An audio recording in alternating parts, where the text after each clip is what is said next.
ఆయనకి విజయవాడ పట్ల చిత్తశుద్ధి లేదు. ఆయన ఏంటంటే షాజహాన్ తాజ్మహల్ కట్టాడు, నేను అమరావతి కట్టాను. షాజహాన్ తాజ్మహల్ కట్టాడు కదా, ఎవరు కట్టారు తాజ్మహల్ అంటే షాజహాన్.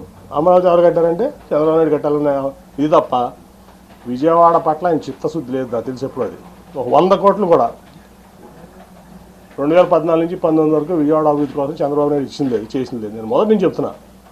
నేను ఆయన చెప్పేవాడిని, sir Vijayawada is a reality, Vijayawada is a reality,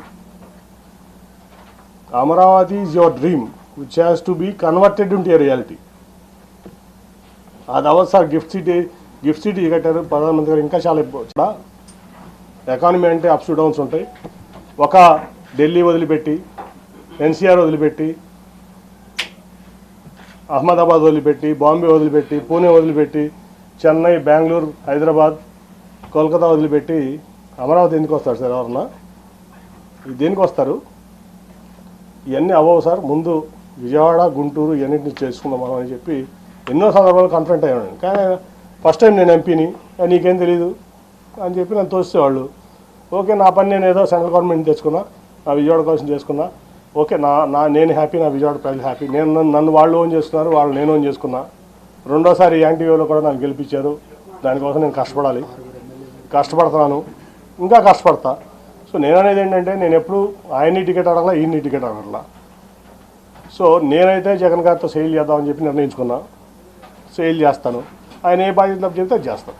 sir మీతో పాటు టీడీపీలో సిట్టింగ్ ఎంపీలు చాలా మంది పోటీకి దూరంగా ఉన్నారు, ఎందుకంటారు సార్? మిగతా ఎంపీల గురించి తెలియదు కానీ విజయవాడ పార్లమెంట్లో అయితే టోటల్గా 60% టీడీపీ ఖాళీ చేసేస్తాం, దాంట్లో డౌట్ లేదు. సార్ ఇందాక మాట్లాడుతూ బోండా ఉమా గారి వైఫ్కి మేయర్ అభ్యర్థిగా ఇస్తే ప్రమాదం అని చెప్పాను. ఏంటి సార్ ఈ క్వశ్చన్? అది నాది చంద్రబాబు నాయుడు ఆయన చెప్పిన మాట మీకు చెప్పాను. ఇవాళ వరకు నేను ఎక్కడ కూడా ఎంత అవమానాలు తిన్నా నేను రివీల్ చేయాలి, మీకు కూడా తెలిసే సంగతి. ఆయన అన్నమాట అది, బోండా ఉమా గారి వైఫ్ని పెడుతున్నారంట, నిజమేనా అని అడిగారు నన్ను. ఇదే క్వశ్చన్. నాకు తెలియదు సార్, నేను అసలు దాంట్లో ఇన్వాల్వ్ అవ్వలేదు అన్న.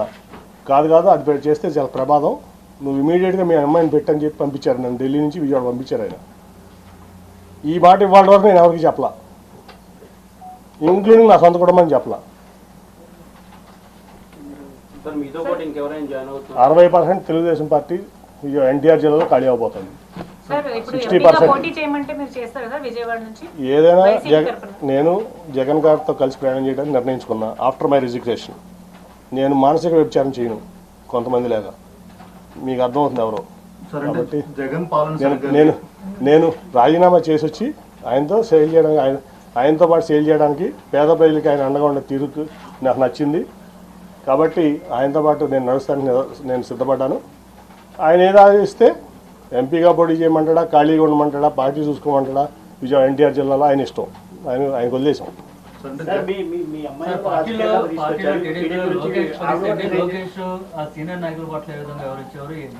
సార్ అవన్నీ చెప్పను, వాడైతే చెప్పనా. ఇప్పుడు లోకేష్ గారు పాదయాత్ర ఏంటి, ఆయన ఏం రైట్ ఉంది ఆయన పాదయాత్ర చేయడానికి? ఆయన గెలిచిన ఎమ్మెల్యేనా, గెలిచిన ఎంపీనా? ఏం రైట్ ఉంది అంటే? చంద్రబాబు నాయుడు గారు కొడుకు కాబట్టి ఓడిపోయినా గెలిచినా నువ్వు ఎట్లా అయినా సరే పార్టీ మీ నాన్నగారిది కాబట్టి నువ్వు ఏదైనా చేస్తావా?